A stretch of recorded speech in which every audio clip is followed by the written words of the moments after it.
Buenos días, bienvenidos, bienvenidas a un programa más de Praxis TV, programa de la Escuela de Filosofía de la Universidad Nacional de Costa Rica.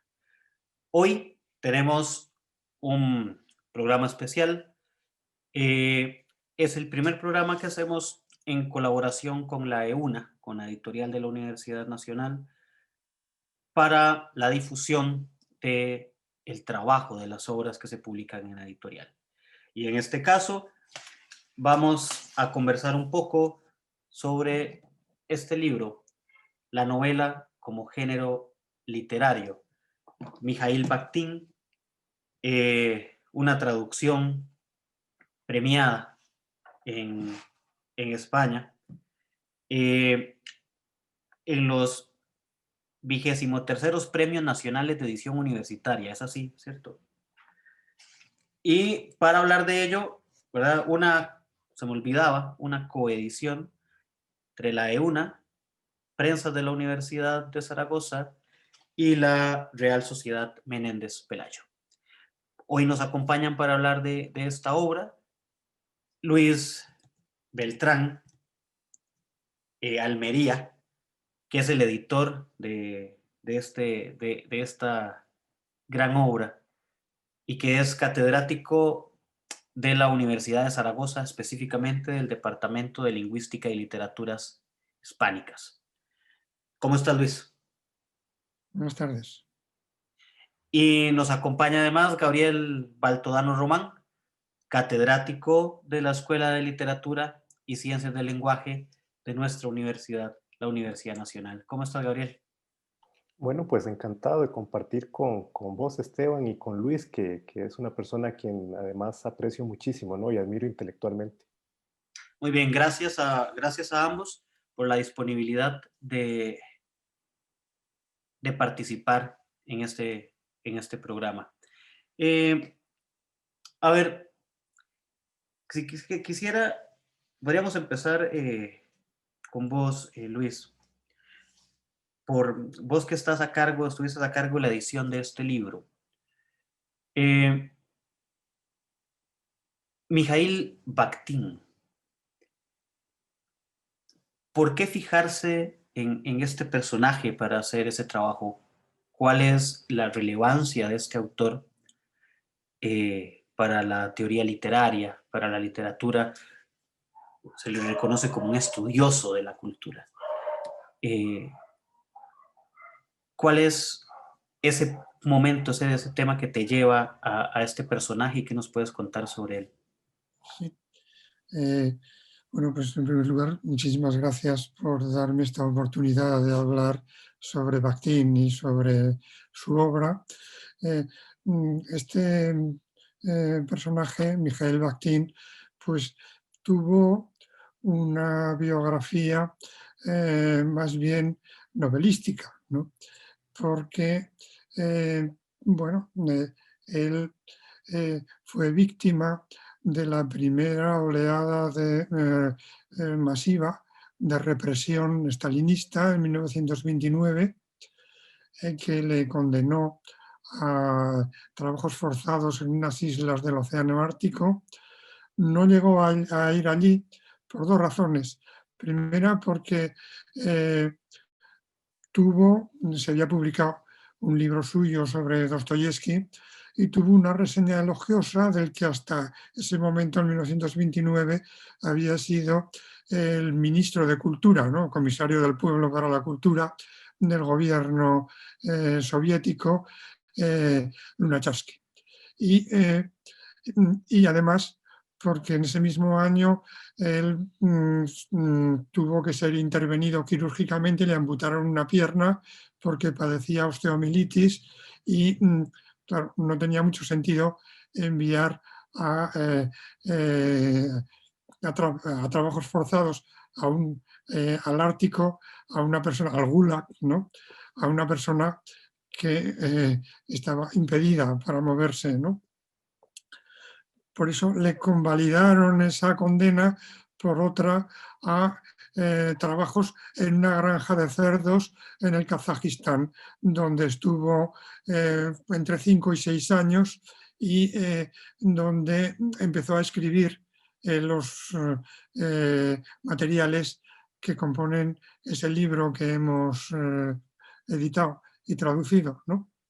Y bueno, pues el hecho de que fuera una víctima de la represión stalinista dio lugar a que sus obras fueran muy valoradas en los años 70 y 80 de este siglo pasado, en Europa, en Norteamérica y en Latinoamérica, y dieron lugar a una moda.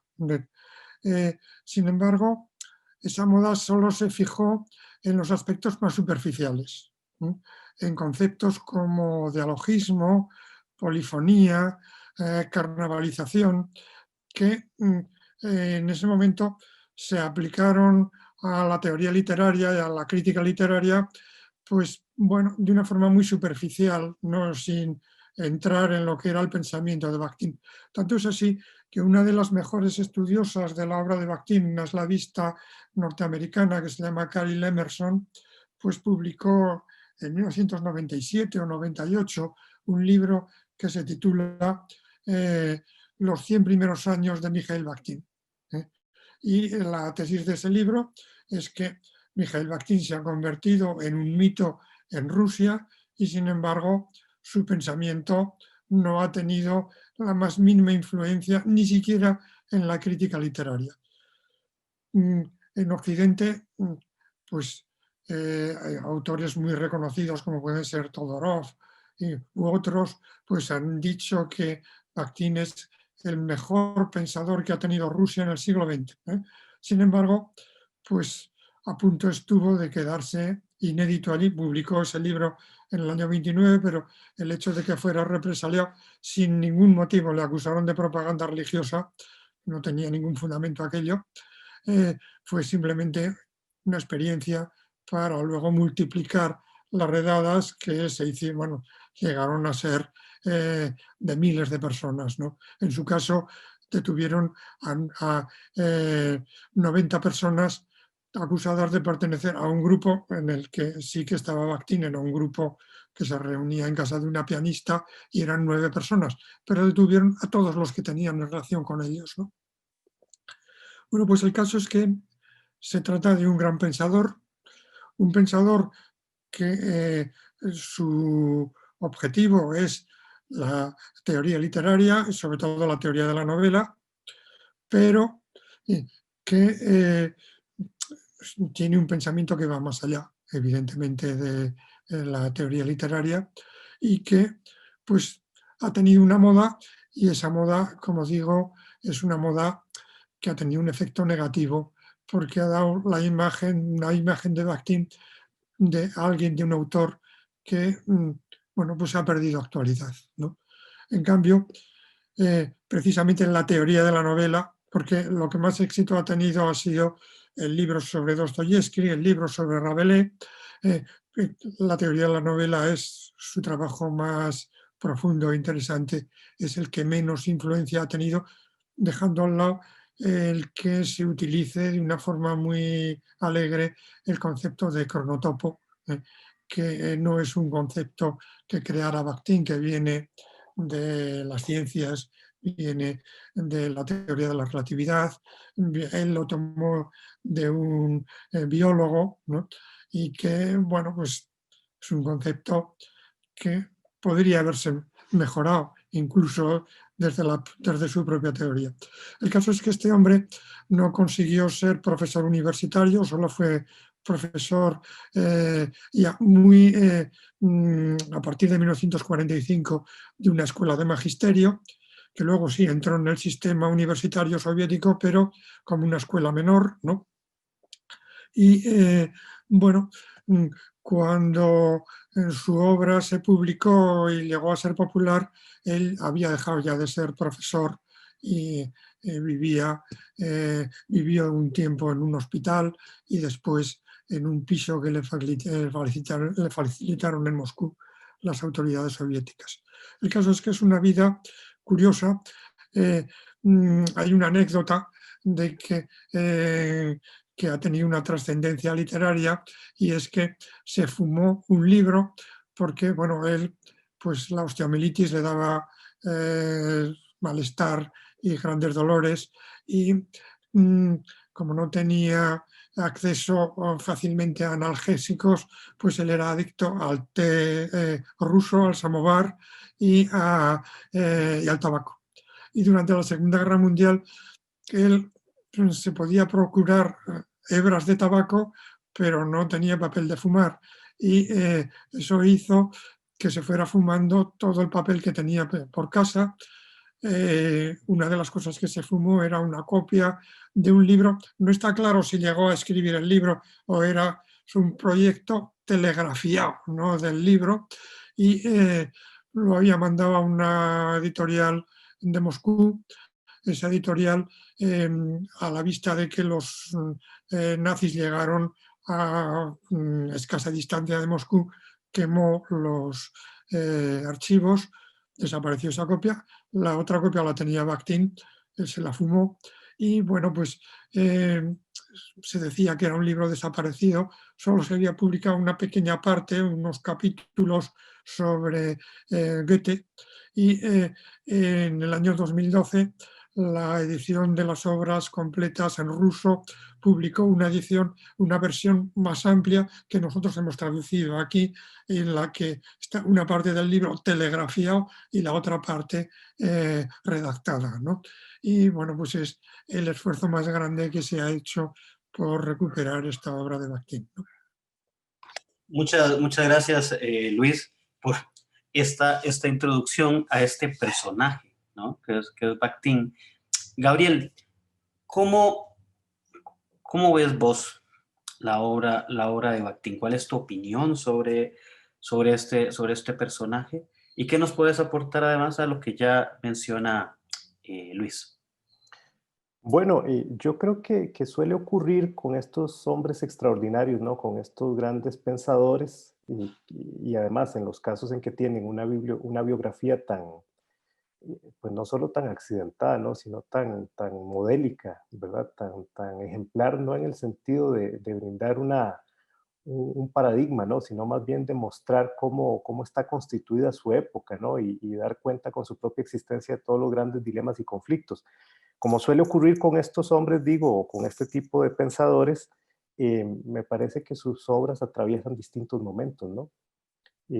Hace un momento Luis se refería a un periodo, a un instante, ¿no? De la recepción contemporánea de Bakhtin, ¿no? En efecto, en Hispanoamérica hubo un enorme interés por toda esta dimensión política, ¿no? De su visión estética de la literatura. Pero bueno, yo creo que cuando se hacen ediciones, las ediciones también vienen a remarcar momentos de comprensión, ¿no?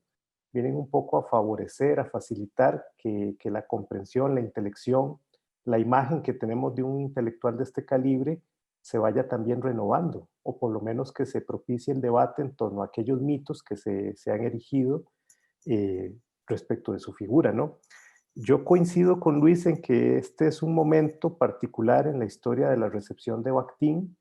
Sí es muy claro que en los 70s, 80s, incluso hasta los 90s, se lo entendía como el teórico de la carnavalización, como el teórico de la heteroglosia y por lo tanto como el teórico de todas aquellas formas de lenguaje que venían a subvertir la autoridad.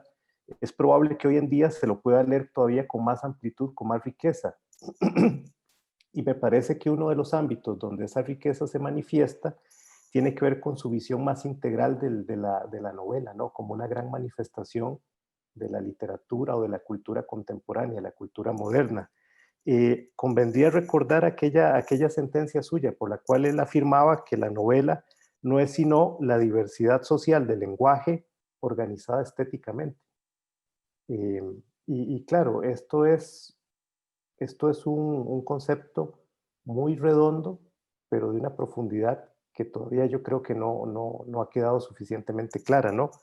Em, Porque claro, em, se parte aquí del principio por el cual habría que entender al lenguaje como un proceso complejo de construcción de la identidad, de la cultura, de la vida en sociedad.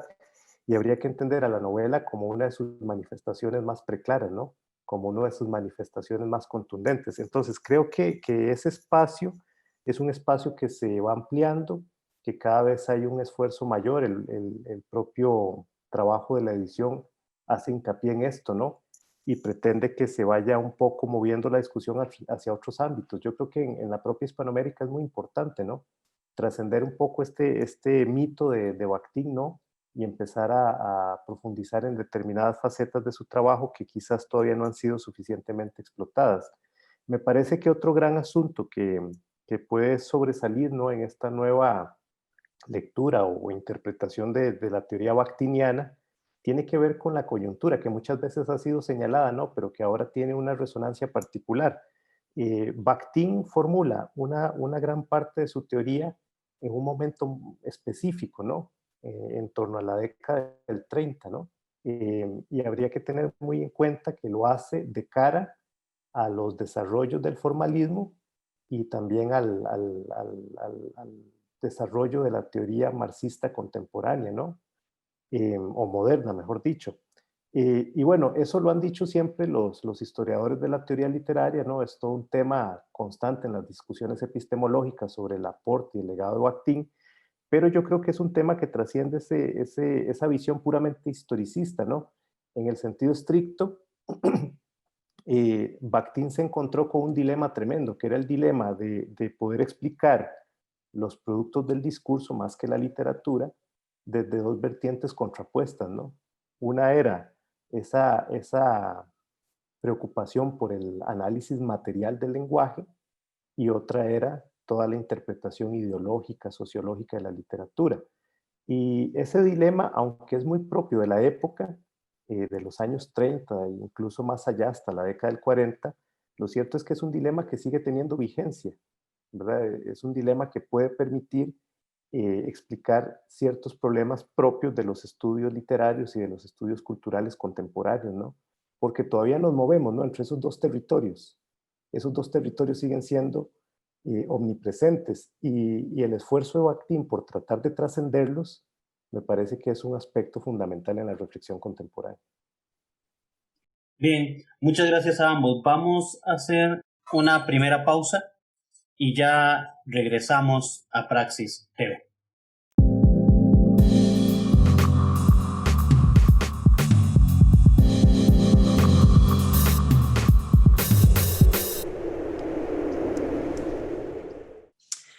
Bienvenidos, bienvenidas de nuevo a Praxis TV y continuamos conversando con Gabriel Baltodano y con Luis Beltrán sobre este libro, La novela como género literario, de Mijaíl Bakhtin, coedición de la editorial de la Universidad Nacional, Prensas de la Universidad de Zaragoza y la Real Sociedad Menéndez Pelayo. Luis, Gabriel nos venía hablando del trabajo de Bakhtin, de su forma de entender o ver la novela. ¿Cómo podrías ampliarnos sobre esto, sobre la forma en que Bakhtin percibía la novela, e incluso un detalle interesante que para quienes somos del área de filosofía no pasa desapercibida, su oposición a la forma en que se refería, o al libro incluso de Lukács respecto a la novela? Pues muy bien, muy interesante la pregunta. Vamos a ver, hay dos formas comunes todavía hoy que son no solo hegemónicas, sino prácticamente únicas para enfrentarse a la novela. Una es una concepción retórica de la novela, que es la concepción formalista. Entonces, lo que ve en la novela es un discurso, un estilo, o bueno, distintos discursos más o menos unificados, ¿no? Bakhtin conocía, bueno, había aprendido en un entorno decididamente formalista, ¿no? Y su intención era responder al formalismo. Pero ocurrió que en 1930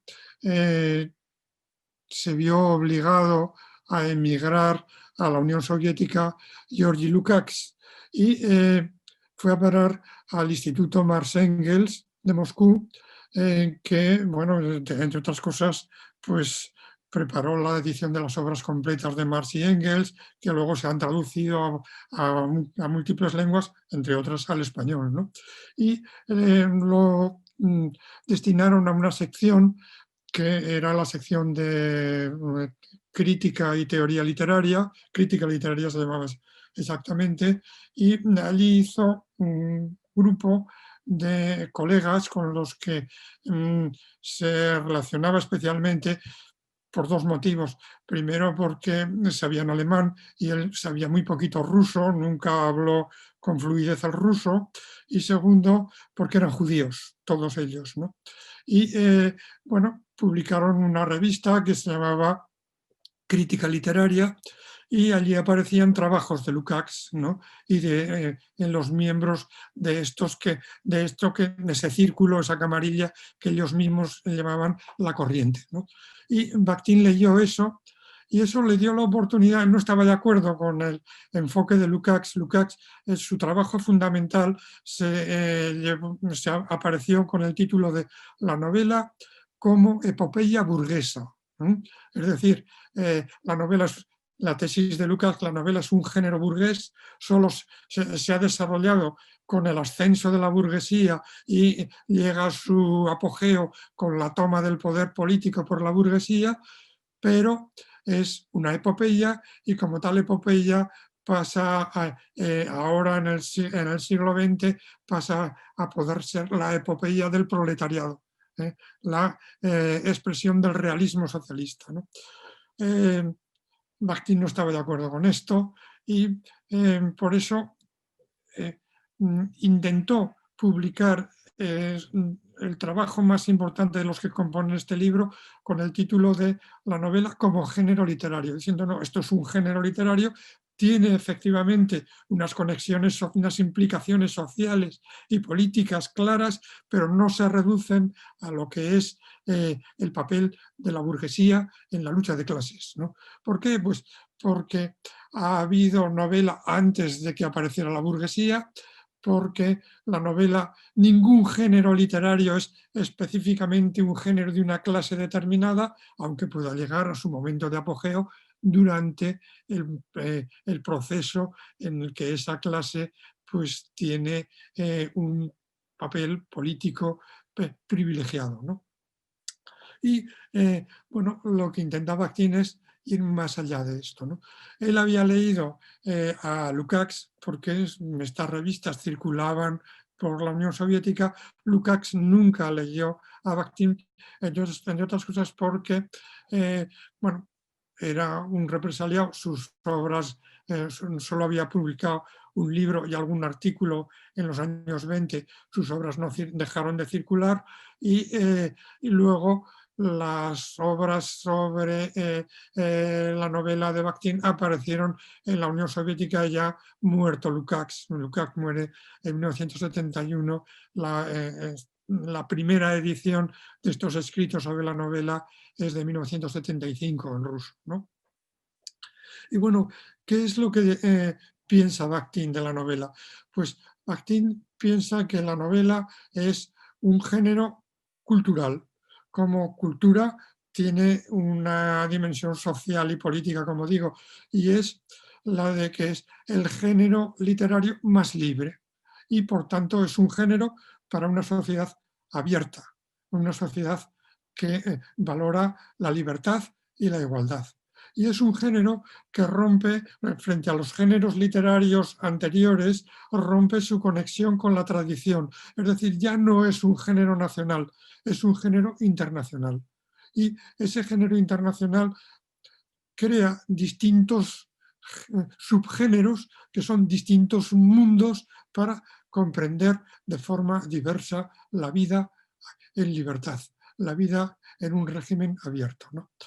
Naturalmente esto pues no era muy compatible con lo que la doctrina oficial soviética, ¿no? Tampoco es compatible con el pensamiento orgánico, común, occidental, porque el pensamiento común occidental lo sigue viendo la novela como estilística, como narratología, es decir, desde un punto de vista puramente formal, o la ve como contenido sociológico. Y entonces ve en la novela, solo se dedica a estudiar pues, los aspectos sociales que refleja esa novela, los aspectos ideológicos, ¿no? Cosa que habían hecho los marxistas rusos, ¿no? Que buscan en la novela, digamos, elementos que permitan para caracterizar políticamente al autor. Como un autor progresista, entendiendo por progresista, sumiso a la doctrina oficial soviética, o reaccionario si entienden que es un autor burgués o es un autor enemigo de los contrario a los planteamientos de la Internacional Comunista, ¿no? Todavía hoy es así. Hoy en el ámbito, sobre todo anglosajón, domina esto que llamamos el materialismo cultural, tiene una gran influencia Foucault y otros autores, ¿no? Ahora pues Zizek, ¿no? Y otros que buscan aspectos sociológicos en la novela y que bueno, buscan sobre todo la expresión de la diversidad étnica, de la diversidad de género, ¿no? De la opresión sexual y de la diversidad social de la lucha de clases, ¿no? Y bueno, pues esto es ver solamente aspectos de lo que es el momento en el que se concibe esa novela y se publica, como los conflictos sociales están ahí impresos o han dejado huellas, ¿no? Pero claro, lo que busca Bakhtin no es ni el contenido sociológico ni tampoco el discurso verbal. Por supuesto, las dos cosas le interesan, pero le interesa otra cosa más, que es lo que llama la forma estética. Y por forma estética entiende la forma interior, es decir, una forma que no es accesible simplemente leyendo por los sentidos, sino que necesita una investigación. Y esta es una idea que el primero que la formuló de forma incompleta fue Friedrich Schiller, ¿no? Hace más de 200 años, pero después ha tenido pues escasa influencia, ¿no? Por ejemplo, Walter Benjamin recogió esta idea, ¿no? Y otros han recogido, pero ha aparecido de una forma inconexa, puntual, no ha tenido una posición hegemónica nunca en los estudios literarios, todavía, ¿no? Y esto es la aportación fundamental de Bakhtin. Esta aportación consiste en que él ve la forma estética no como una forma abstracta, sino como una forma concreta, social, y esto da lugar a distintos subgéneros de la novela, que es lo que plantea precisamente este libro que hemos editado. Por eso yo sigo pensando, como piensa esta señora Emerson, que Bakhtin tiene futuro, que lo esencial del pensamiento de Bakhtin todavía no ha fructificado, que su pensamiento cayó pues, sobre un terreno árido, sobre un desierto, ¿no? Y que está todavía por explotarse toda la potencialidad de este planteamiento.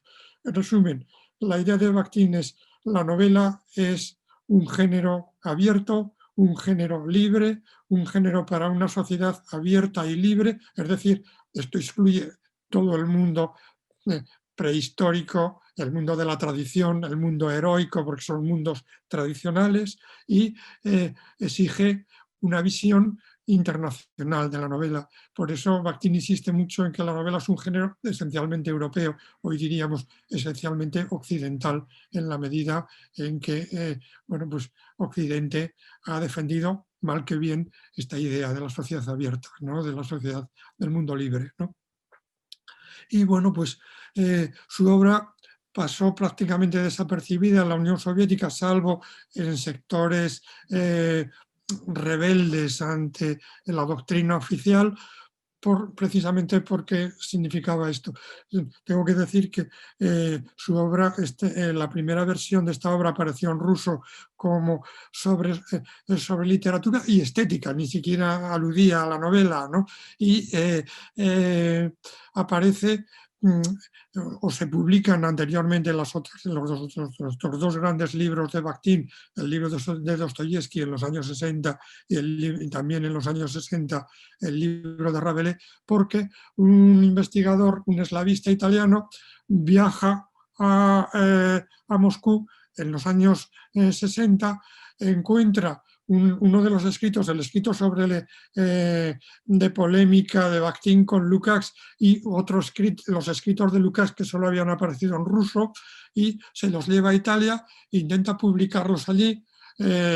El régimen soviético se da cuenta de que aquello va a ser un escándalo. Había sido poco antes el escándalo sobre la novela de Boris Pasternak, El doctor Zhivago, y lo que no quería en aquel momento el régimen soviético es otro escándalo de un gran éxito en Occidente, un bestseller en Occidente con un escritor prohibido en la Unión Soviética, porque eso dañaba al régimen, ¿no? Y entonces abrieron la mano. En los años 60, ya digo, se publicaron esos dos libros de Bakhtin, en los años 70 otros dos ya póstumos, entre el primero de la novela, y esto, pues bueno, ha tenido un impacto que todavía hoy estamos en él, ¿no? Y lo esencial es esa crítica de las formas actuales todavía de entender la novela, que son dos formas muy limitadas, ¿no?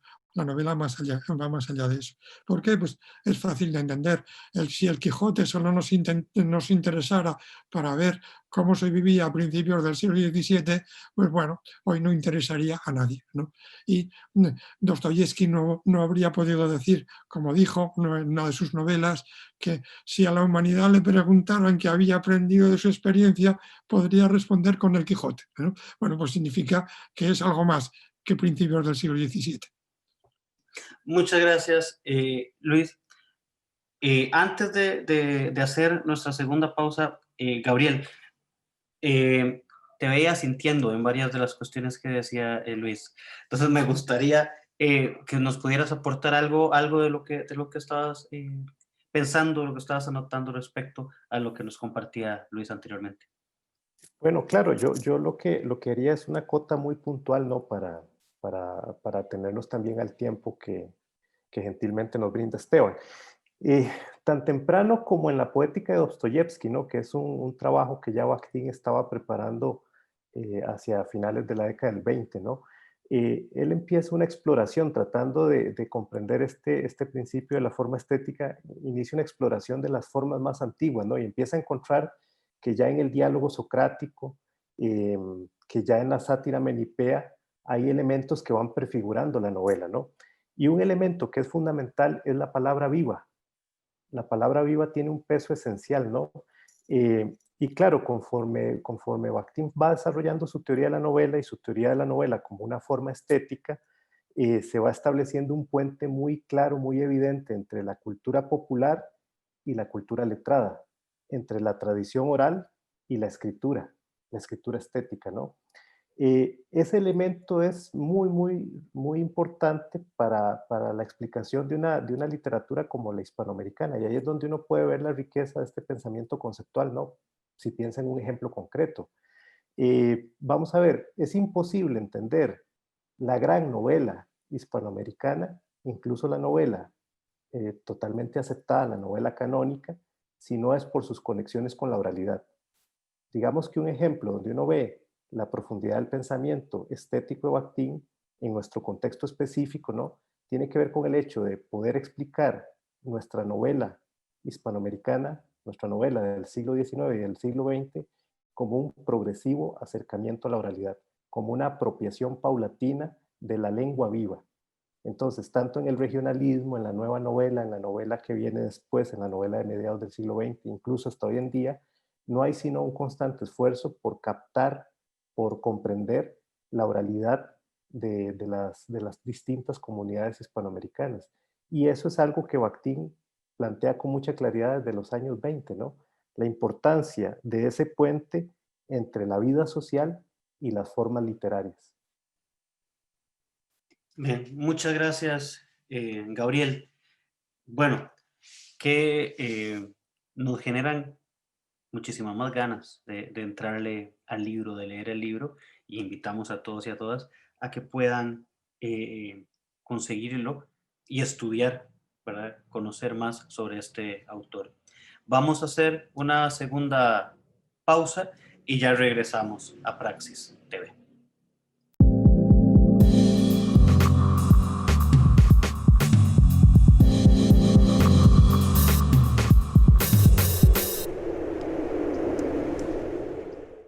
Bienvenidas, bienvenidos de nuevo a Praxis TV.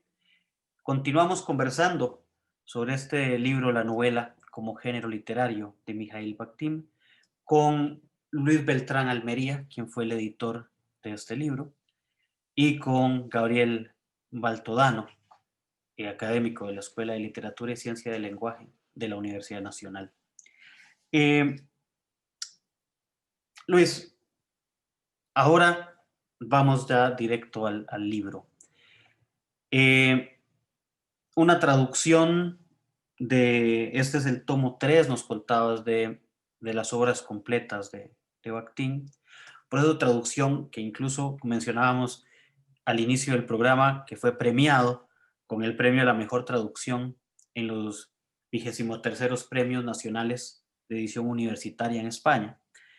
Y bajo tu edición,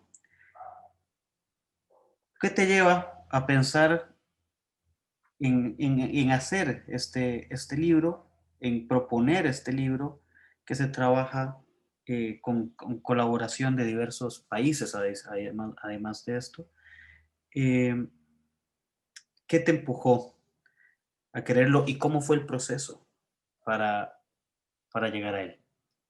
Sí, pues bueno, llevo más de 40 años estudiando la obra de Bakhtin y siempre eché de menos que hubiera una buena edición en español. Había dos traducciones del libro del año 75, que ya en ruso era un libro, bueno, ese libro se publicó con cierta prisa porque Bakhtin se había quedado viudo de hacía unos años y necesitaba un dinero extra porque él estaba impedido, ¿no? Era un minusválido, necesitaba a alguien que le hiciera la compra, que le limpiara la casa, que le hiciera la comida, ¿no? Y tal. Entonces los amigos pensaron que si juntaban sus escritos sobre la novela que estaban inéditos, pues iba a conseguir un dinero extra, ¿no? Entonces se hizo con cierta premura ese trabajo y él estaba ya en unas condiciones físicas lamentables y bueno, se podía mejorar, ¿no? El caso es que en español ha habido dos traducciones, una traducción cubana y otra española.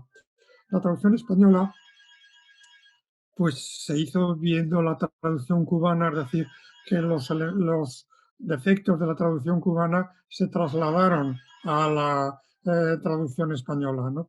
Y bueno, pues las dos tenían limitaciones. La traducción española, que es la que yo manejaba, pues veía que había cosas que se habían traducido muy mal, porque yo me manejaba también con la traducción inglesa, con la traducción francesa, con la italiana, y veía que en todas hay problemas, ¿no? Pero veía que había muchas cosas que se podían decir de forma más clara y sobre todo más exacta, ¿no? Y luego además ocurrió que la editorial que lo publicó, que fue la editorial Taurus del grupo Prisa, pues tenía un corrector de pruebas que había sufrido un ictus y este señor pues volvió al trabajo después del ictus, pero no volvió en las mejores condiciones intelectuales, ¿no? Y entonces pues tenía manías. Por ejemplo, cada vez que veía la palabra estética le parecía que aquello era una errata y lo corregía por ética, ¿no? Y bueno, pues hizo un despropósito.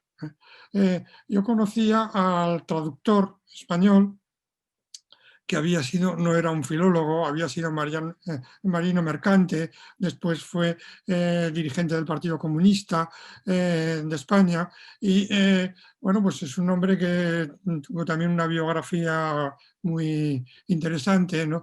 Entonces yo le dije, mira, Vicente, aquí hay docenas de errores en este libro. Y él se asustó, oye, que todo el mundo me ha dicho que esto está, me ha felicitado. Digo, sí, pero es que no saben de qué están hablando, ¿no? Y, y bueno, le ofrecí mi colaboración, pero él dijo, no, no, no, claro, le había cobrado ya por y el libro se había publicado por la traducción, se había publicado, no quería saber nada más del asunto, ¿no? Y bueno, pues yo siempre eché en falta que una nueva traducción de esto, ¿no? Mejor traducido, sin las erratas, sin los errores que había introducido el corrector de pruebas. Esto no lo supe por el traductor, lo supe por una persona que había trabajado como editor en esa casa, ¿no? en Taurus, ¿no? Y entonces pues yo tenía ese objetivo. Ocurrió que en el año, bueno, el problema era que se necesita mucho dinero para hacer esta traducción, porque esto es un esfuerzo antieconómico, ¿no? Ocurrió que en el año 2006 pues viajé a Moscú invitado por la Fundación Dostoyevsky y allí aproveché para visitar al único albacea que quedaba de Bakhtin vivo, ¿no? Y este hombre me dijo, hombre, pues ninguno de los libros que se han traducido al español, ni en Latinoamérica ni en España, ha pagado un duro de derechos de autor, dijo un rublo, ¿no? De derechos de autor. Dije, pues mire, mi objetivo es volver a traducir la teoría de la novela, si lo consigo algún día le pagaremos los derechos de autor, ¿no? Y bueno, pues esto es lo que hemos conseguido. Gracias a la financiación del Gobierno de España, generosa financiación, hemos conseguido pagar al traductor, que se doctoró conmigo en teoría de la literatura y que ha vivido varios años en Rusia como profesor en universidades rusas, ¿no? Y que por tanto estaba en mejores condiciones que los otros dos traductores, ¿no? Y el cubano y el español para afrontar esta tarea. Y bueno, pues como en Rusia le quedaba mucho tiempo libre y se aburría, pues se puso a traducir. En un poco más de 2 años tuvimos toda la traducción y conseguimos, que esto fue toda una aventura, conectar con las albaceas, porque ya el albacea había muerto, pues conectamos con una hija suya y también con la viuda de otro albacea, que era una persona ya muy mayor, pero bueno, pude conectar con ellas y pude, pues, gracias a esa financiación, pagarles por los derechos de autor, ¿no? Y bueno, pues esta es la primera traducción mundial que se hace. O sea, esto ha aparecido en ruso en el año 2012 y solo se ha traducido hasta hoy al español. Y dudo, además, que alguien se atreva a traducir esto porque se necesita mucho dinero. Esto es un esfuerzo totalmente antieconómico y pues veo difícil que en las actuales condiciones pues una editorial, aunque sea una editorial universitaria, haga el esfuerzo económico que se necesita para sacar esto adelante, ¿no? Muy bien. ¿Qué anécdotas, Luis, las de Pero este? no más, ¿no? Pero lo que pasa es que si las cuento todas, esto va a parecer una novela, ¿no? Entonces, pues, lo dejamos para otro momento. Sí, muy interesante esto que nos cuentas, este tema de, en efecto, cambiar la palabra estética por ética, pues ya le cambió el sentido a todo, no tiene, ya en definitiva no se entiende lo mismo. Entonces, qué trabajo, felicidades también, porque el libro está increíble. Y quisiera preguntarte, Gabriel, eh, vos conoces la obra, conoces este trabajo. eh, Quisiera que nos cuentes tu opinión respecto a, a este libro, a esta tarea quijotesca que se han dado en ese proceso de traducción.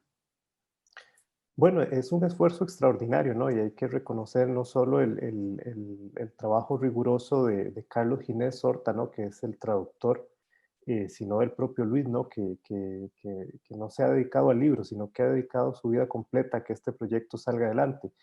Y además lo ha hecho con una bondad fundamental, y es un hecho que hay que recalcar, y es que Luis ha buscado que este proyecto salga a través de editoriales universitarias, que no es el mejor lugar para recuperar una inversión tan amplia, tan grande, ¿no?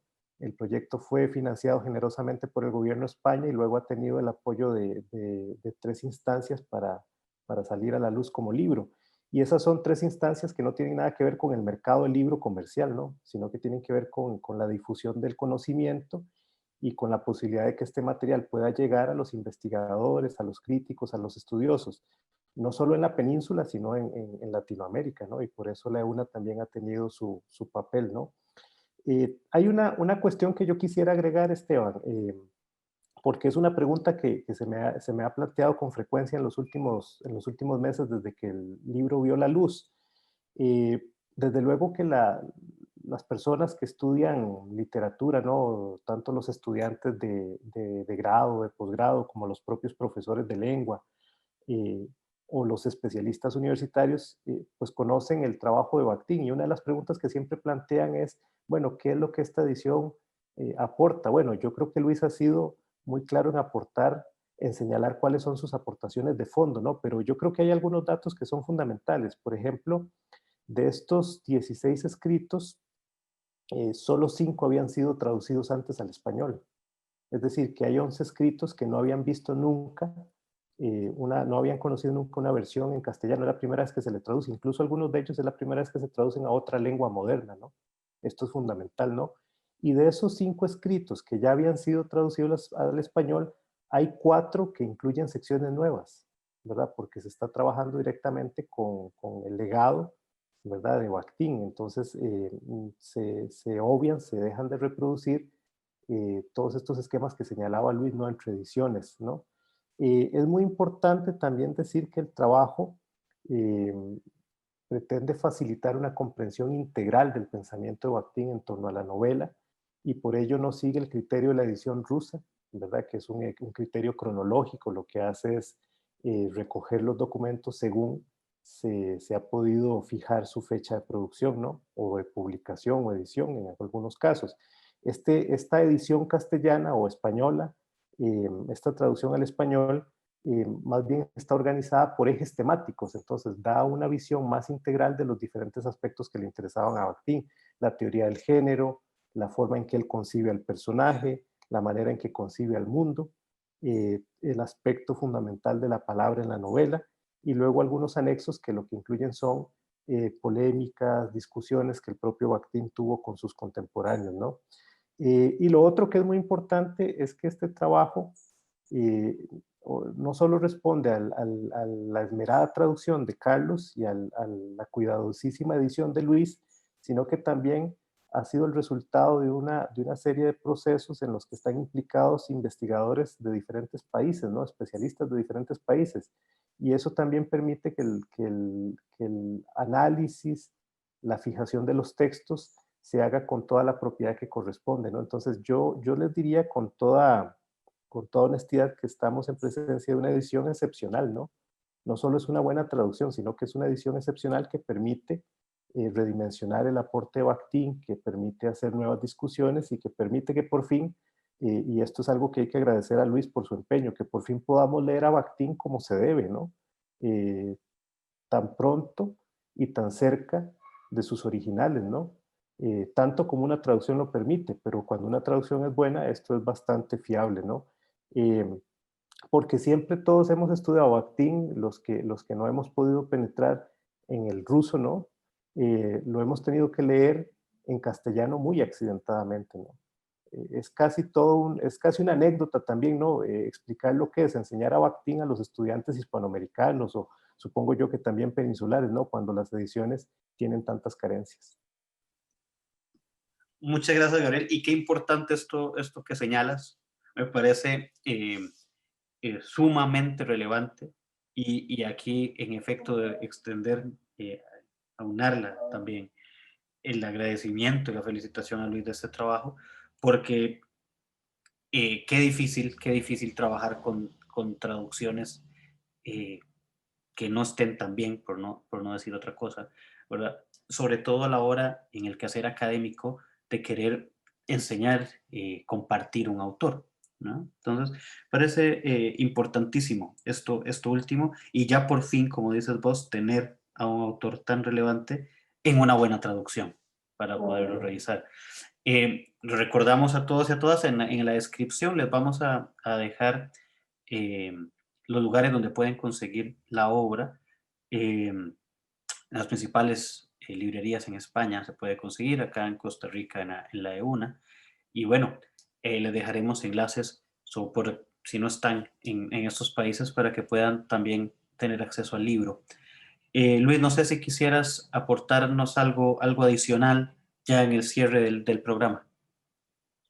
Sí. Bueno, el profesor Baltodano ha explicado muy bien que esto ha sido un esfuerzo colectivo, de un grupo de investigación que es el Genus Nobel que bueno, pues he dirigido yo, y bueno, pues participan investigadores de España, Estados Unidos, México, Costa Rica y Colombia. De Costa Rica en concreto, el profesor Baltodano y la profesora Gretel Ramírez. Muy bien, Luis. Gabriel, muchísimas gracias a ambos por compartir estos minutos con nosotros y con nosotras acá en Praxis TV. Les recomendamos muchísimo el libro. Muchas gracias a todos y a todas quienes nos acompañan. Un fuerte abrazo y nos vemos. Hasta la próxima.